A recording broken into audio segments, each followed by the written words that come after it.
ये है ABC news AGT live.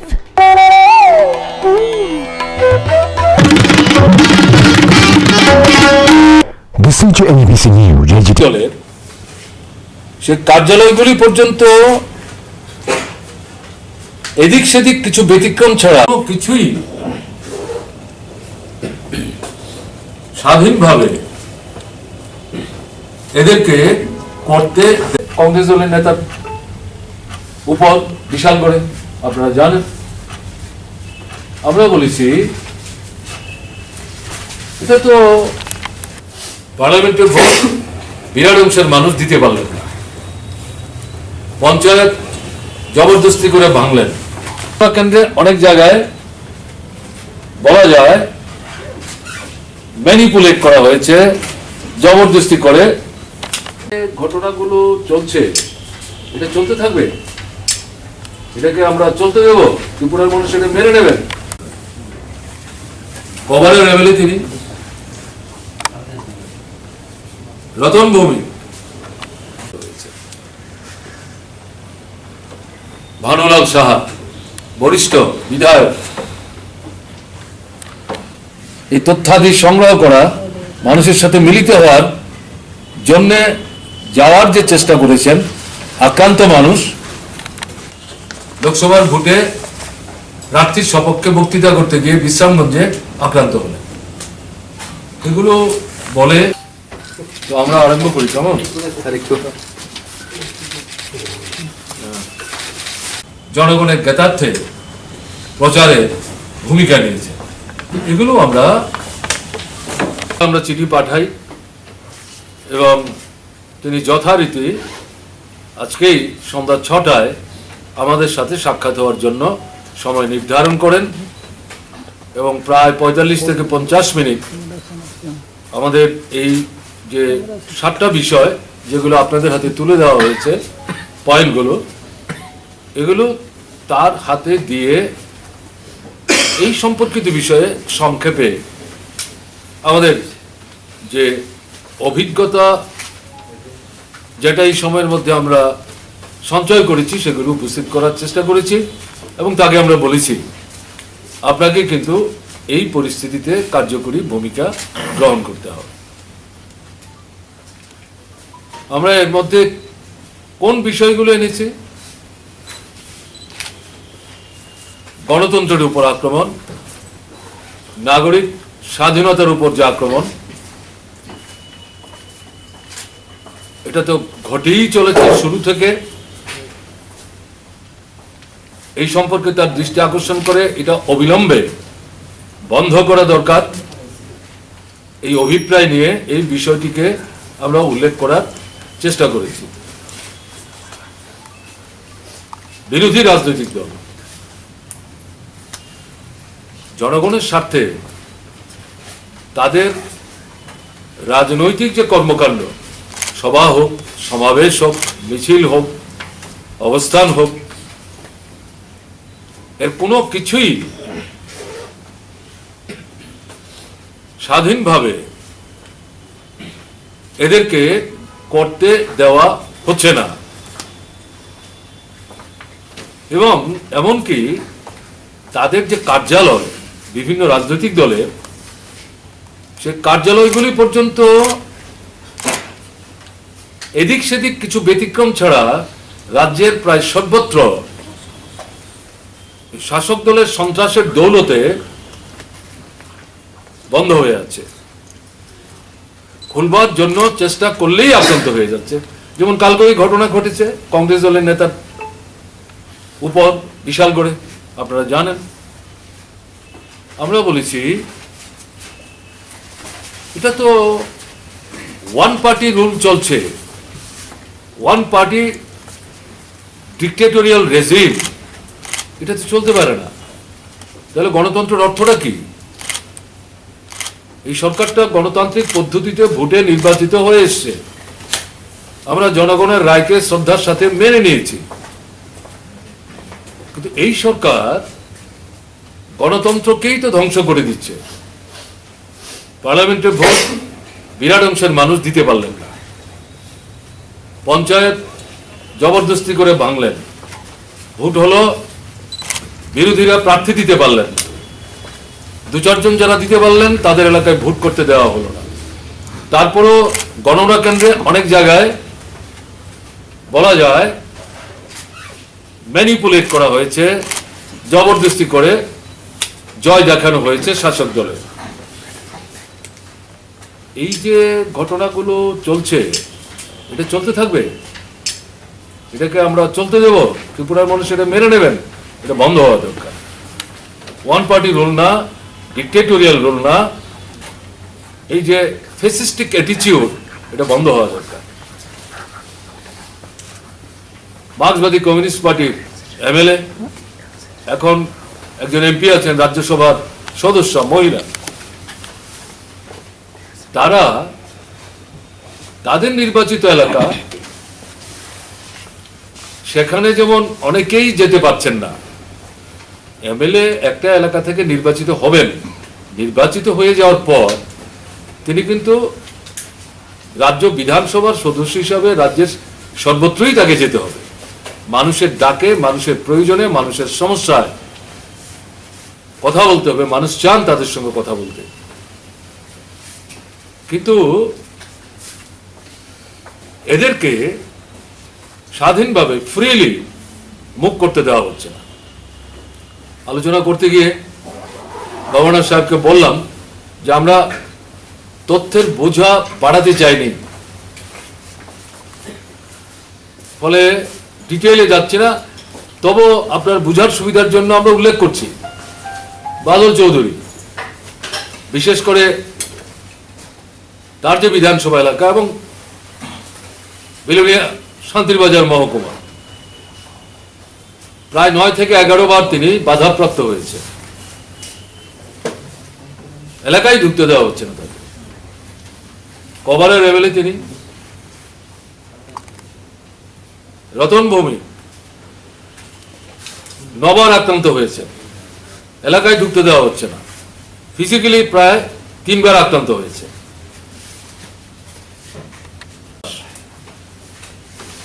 11 থেকে 12 বার আক্রান্ত হয়েছে, বাধাপ্রাপ্ত হচ্ছেন, বাড়িতে আক্রান্ত হচ্ছেন শহীদ দিবস পালন করতে গিয়ে। বিরোধী দলের নেতা বিধায়কদের নিয়ে পুলিশকে আগাম জানান দিয়ে সমস্যা পীড়িত মানুষ, ক্ষুধার্ত মানুষ, অনাহার মৃত্যু ঘটেছে যে গ্রাম, কাজ নাই খাদ্য নাই বলে যে মানুষরা সীমান্ত অতিক্রম করে বাংলাদেশের গভীর বনাঞ্চলে সেখানে বনজ সম্পদ সংগ্রহ করে এনে বিক্রি করে বেঁচে থাকবার চেষ্টা করছে, এই তথ্যাদি সংগ্রহ করা, মানুষের সাথে মিলিত হওয়ার জন্য যাওয়ার যে চেষ্টা করেছেন, আক্রান্ত মানুষ, খুন হয়ে যাওয়া পরিবার, তাদের সাথে দেখা করতে গিয়ে প্রায় 15 থেকে 16 বার বাধার সম্মুখীন হয়েছে। আমাদের বিধায়ক ইসলাম উদ্দিন ধর্মনগরে 3 বার, 2 বার বাড়িতে, 1 বার পার্টি বিষে আক্রান্ত হয়েছে।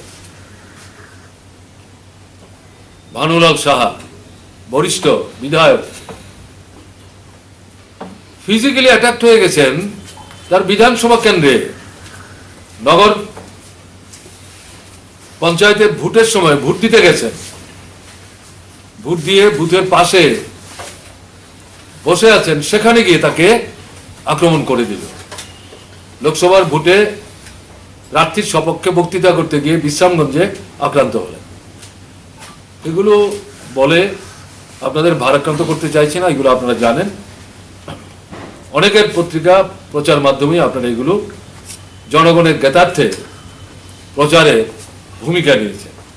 এগুলো আমরা গভর্নরের দৃষ্টি আকর্ষণ করে জিজ্ঞাসা করি, তাহলে জননির্বাচিত প্রতিনিধিরাই যদি এভাবে প্রতিনিয়ত বাধাপ্রাপ্ত হন, প্রতিহত হন, তাহলে গণতন্ত্রের থাকলোটা কি? এটা তো আপনাকে দেখতে হবে। বিরোধী দলের নেতা, সংগঠক, কর্মী, তারা আক্রান্ত হচ্ছেন, এর মধ্যে 17 থেকে 18 জন খুন হয়ে গেছেন, দৈহিকভাবে আক্রান্ত হয়েছেন শত শত। একটা অংশ হাসপাতালে চিকিৎসা নেবার জন্য ভর্তি হতে পারেনি, আরেকবার আক্রান্ত হতে পারেন। এর মধ্যে যারা থানায় গিয়ে কিছু কিছু মামলা রুজু করেছেন, তাদের একাংশের উপর আবার চাপ সৃষ্টি করেছে হামলাকারীরা, মামলা তুলে নিতে হবে, না হলে জানে নাকি খতম করে দেওয়া হবে। আমরা জিজ্ঞেস করলাম গভর্নর সাহেবকে, এটা চলবে, চলতে দেবেন, চলতে পারে? আপনি যে প্রাউডলি বিধানসভার অধিবেশনে বছরে একবার ভাষণ দিতে গিয়ে শুরুই করার আমার গভর্নমেন্ট বলে, এই কি আপনার গভর্নমেন্ট? এরকম গভর্নমেন্টের হেড আপনি? এতে আপনি সন্তুষ্ট? আমরা তো আপনার কাছে এটা বিনয়ের সাথে জানতে চাইছি। এখানে আমরা উল্লেখ করার চেষ্টা করেছি, প্রতিদিন রাস্তায় বেওয়ারিশ লাশ পাওয়া যাচ্ছে, পুরুষ মহিলা নির্বিশেষে। খুন এবং অস্বাভাবিক মৃত্যু, কোনো কিনারা করতে পারছে না। আমরা উল্লেখ করতে গিয়ে বলেছি, গোটা দিনে পুলিশ দুষ্কৃতকারীদের দুষ্কর্ম মোকাবেলা করার চেষ্টা করতে গিয়ে আক্রান্ত হয়েছেন, গাড়ি চাপা দিয়ে তাদেরকে মেরে ফেলা হয়েছে। কোনো কিনারা হয়নি এখন অব্দি। মহিলাদের বিরুদ্ধে আক্রমণ, এটা টিনেজার এবং ওল্ড এজের যারা, কেউ বাদ যাচ্ছেন না। প্রতি সপ্তাহে এরকম ঘটনা সংবাদপত্রে আপনাদের প্রচার মাধ্যমে আসছে। আপনারা এগুলো নিয়ে ঘৃণা উগড়ে দিচ্ছেন, ছিছি করছেন, এ কি চলছে আপনারাই বলবার চেষ্টা করছেন। এই বিষয়গুলো গভর্নর সাহেবের দৃষ্টি আকর্ষণ করেছি। আমরা জানতে চেয়েছি, ডাক্তার, নার্স, প্যারামেডিক্স এবং গণতন্ত্রের অন্যতম গুরুত্বপূর্ণ স্তম্ভ হচ্ছে প্রচার মাধ্যম, তার যারা কর্মী, তারা আক্রান্ত হচ্ছে ফিজিক্যালি। তাহলে এটা কি শাসন? এ তো জঙ্গলের শাসন চলছে। আইন কোথায়? পুলিশ কি ভূমিকা নিচ্ছে? বিরোধী দলকে মিছিল করতে দিচ্ছে না, বলছে পারমিশন নাই। কালকে যে ঘটনা ঘটলো আপনার বাজারঘাট এলাকায়, জানতে যখন চাওয়া হলো, বলল তারা কেন মিছিল করার চেষ্টা করলো, মিছিল করার তো পারমিশন নাই। ডিজির কাছে জানতে চাওয়া হয়েছিল, ঠিক আছে মিছিল করার পারমিশন নাই, তাহলে তারা যদি জমে গিয়ে থাকে, পুলিশ গিয়ে তাদেরকে বলবে ভাই আপনারা জমেছেন কিন্তু মিছিলটা বের করতে পারবেন না। কিন্তু যারা আক্রমণ করলো, হাত ভাঙলো, পা ভাঙলো, মার্ক্সবাদী কমিউনিস্ট পার্টির একটার পর একটা অফিস আক্রমণ করলো, সাংসদ, মহিলা সাংসদ, তাকে আক্রমণ করার চেষ্টা করলো, তার নিরাপত্তা রক্ষীকে আক্রমণ করার চেষ্টা করলো, তার বাড়ি ভাঙচুর করলো। এটার পারমিশন কে দিয়েছে? এরা কারা? কি করে পুলিশের চোখের সামনে এই ঘটনাগুলি ঘটতে পারলো? এটা কি চলছে?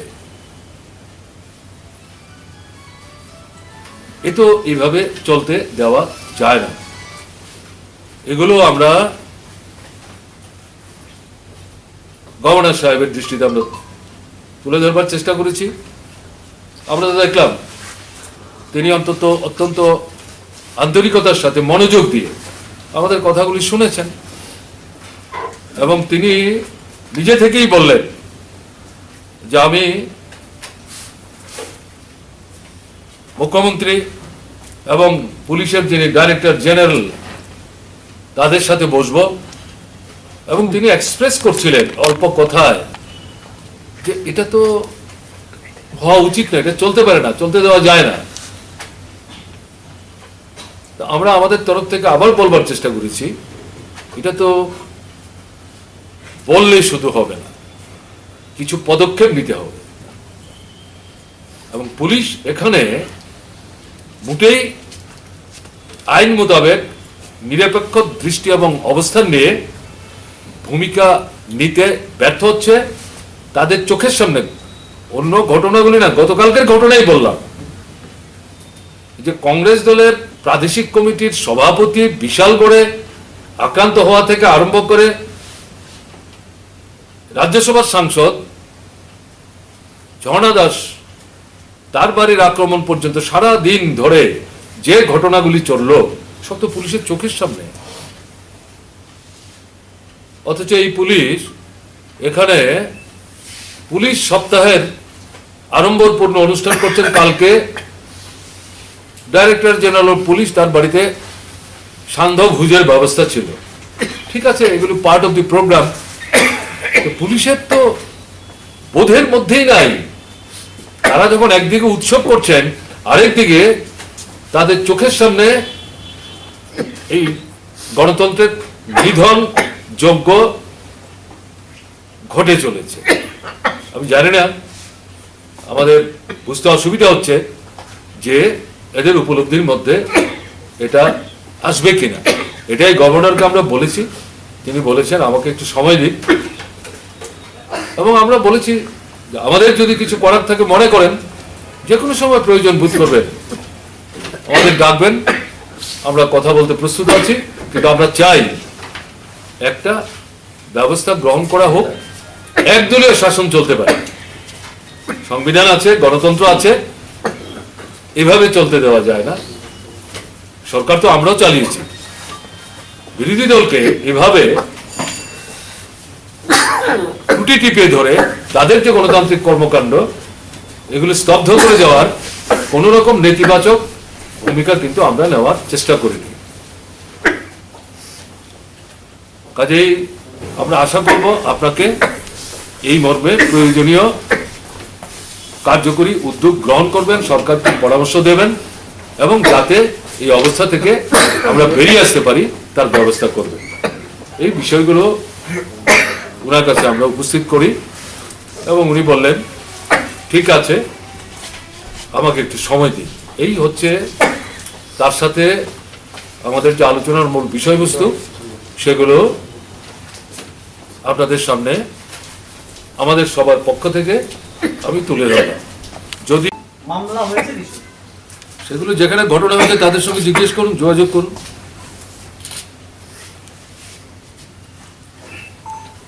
মামলা তো নিশ্চয়ই হবে, কিন্তু তারপরে ইনকংক্রিট জানতে গেলে যে যে জায়গায় ঘটনাগুলো ঘটেছে সেখানে আপনাদের সাংবাদিক প্রতিনিধি বন্ধুরা নিশ্চয়ই থেকে থাকবেন। তাদের মাধ্যমে যোগাযোগ করলে আমার ধারণা ইনকংক্রিট বিষয়গুলো জানতে সুবিধা হবে। গভর্নর কি কোনো উদ্বেগ প্রকাশ করেছেন আপনাদের আলোচনার পরে?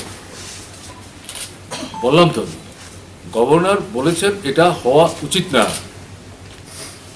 গণতন্ত্র এভাবে যদি আক্রান্ত হয়, সিভিল লিবার্টির যদি আক্রান্ত হয়, বিরোধীরা যদি এভাবে কাজ করতে না পারে, এগুলি শোনার পরেই তো বলছেন এগুলো হওয়া উচিত না।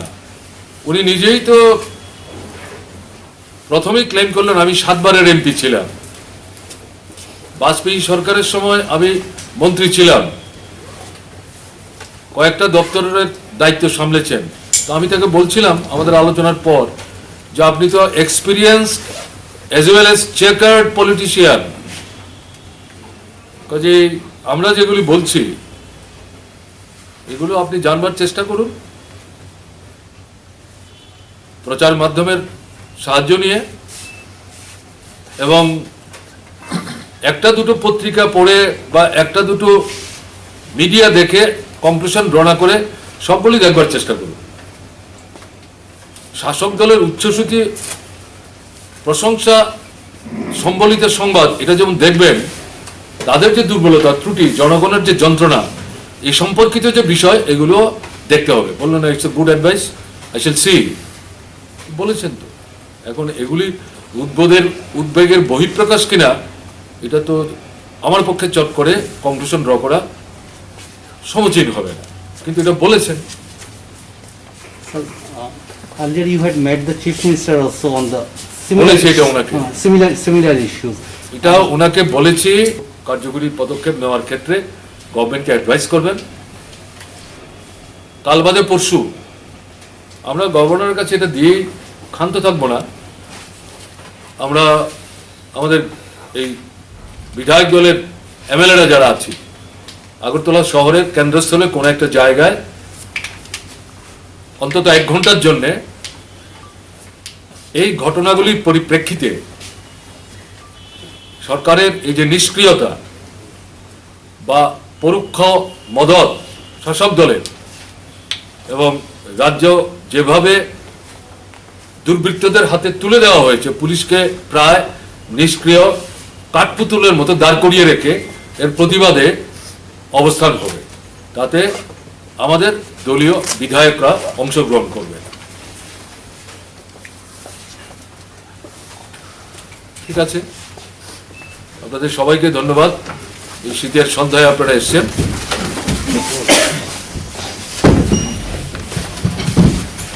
যেটা বললাম, বাধ্য হয়ে আপনার কাছে আসলাম, কারণ আপনাকে ডিস্টার্ব করা আমাদের ইচ্ছা ছিল না।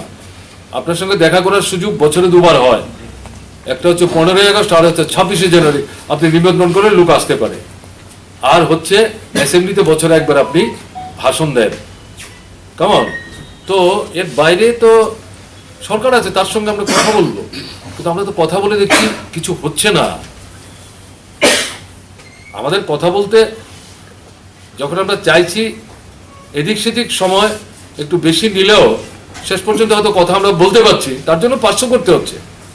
কিন্তু আমরা যাই বলে আসছি শুনছেন, কিন্তু পরবর্তী সময় কার্যকরী কোনো পদক্ষেপ তো নিচ্ছেন না, তার জন্য বাধ্য হয়ে আমাদের যেতে হলো।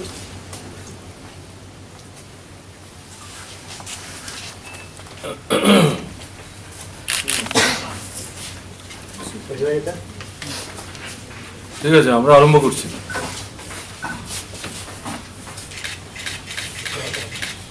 আমাদের পরিষদীয় দলের পক্ষ থেকে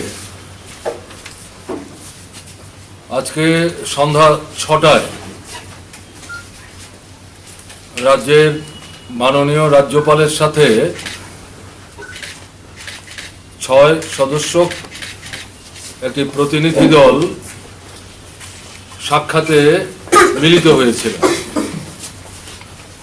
প্রতিনিধি দলের মধ্যে যারা ছিলেন বাদল চৌধুরী, তপন চক্রবর্তী, রতন ভৌমিক, সুদন দাস, মাবশ্বর আলী। তাতে 7টা বিষয় আমরা গভর্নরের সাথে আলোচনার জন্য নির্দিষ্ট করে তার হাতে এই কাগজটা আমরা তুলে দিই। রাজ্যের নতুন সরকার আসার পর এই প্রথম কোন গভর্নরের সাথে পরিষদীয় দলের পক্ষ থেকে, বিরোধী পরিষদীয় দল, প্রথম আমরা সাক্ষাৎ করতে গেলাম। কারণ আমরা সচেতন governor, head of the state, figurative head, রাজ্যে জননির্বাচিত সরকার আছে, মন্ত্রিমণ্ডলী আছে, স্বভাবতই রাজ্যের জনস্বার্থ সংশ্লিষ্ট যে কোনো বিষয় দেখভাল করার দায়িত্ব রাজ্য সরকারের, এবং রাজ্যের নাগরিকদের এই সম্পর্কিত বিষয়ে যদি কিছু বক্তব্য থাকে তারা অবশ্যই সরকারের দৃষ্টিতে আনবেন। হয় পলিটিক্যাল এক্সিকিউটিভস অথবা অ্যাডমিনিস্ট্রেটিভ এক্সিকিউটিভ যারা আছেন ইমপ্লিমেন্টিং অথরিটি হিসেবে। তাই গত 33-34 মাসে আমরা নিজেরাই সচেতনভাবে রাজ্য সরকারকে টপকে গিয়ে গভর্নরের সাথে জনগণের স্বার্থ সংশ্লিষ্ট বিষয় নিয়ে আলাপ আলোচনার জন্য যেতে চাইনি, কিন্তু রাজ্যের পরিস্থিতি ক্রমে ক্রমে এবং খুব দ্রুত যেভাবে অবনতির দিকে যাচ্ছে এবং এই সম্পর্কিত বিষয়গুলো সম্পর্কে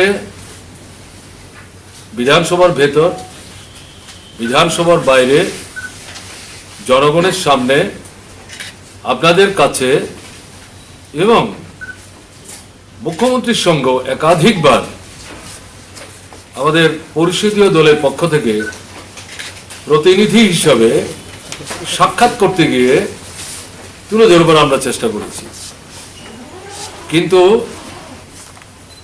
কার্যকরী ইতিবাচক কোনো রেসপন্স মুখ্যমন্ত্রী বা সরকারের কাছ থেকে আমরা দেখতে পাই।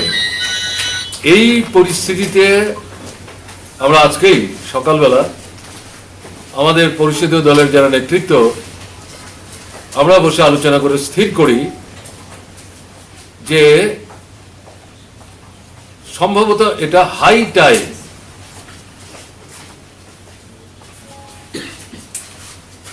Leader of the state, governor, তার কাছে যাওয়া এবং সমস্যাগুলি তুলে ধরা এবং